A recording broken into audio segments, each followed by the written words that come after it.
I'm going to keep this short. I've got my trial version of Home Designer Pro open.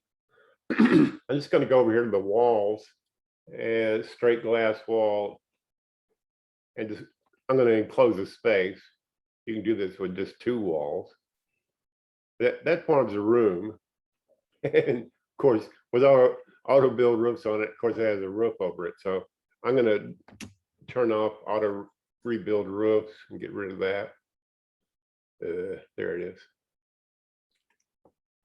And we'll get rid of these. Let's just see what 4 glass walls looks like in a plan with nothing else in it. Okay, I told you it was a trial version. So it's got a wood floor and concrete foundation and a ceiling. If you want to alter the walls, you don't need to turn them into railings. Just click on the wall, Polylines, see? It's got move handles on it. Now you don't want to open the room dialog box, depending on how your edit preferences is set under architectural. Well,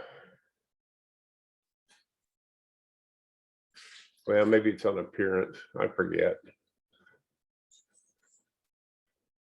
There's a setting where you can click and in a camera view, and it'll open the dialog box or just open the object. I have mine set to open object. So there's the wall polyline, and you just,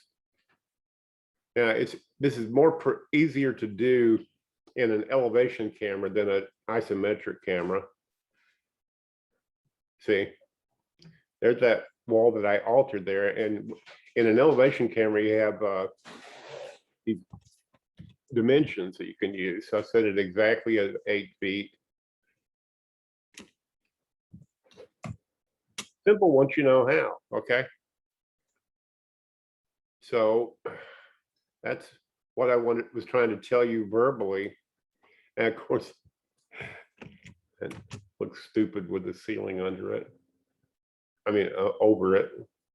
We'll turn the ceiling off. And the glass is kind of hard to see, but you can, if you want to make it slightly more visible, you can use this adjust material definition tool and go to properties and make it less transparent.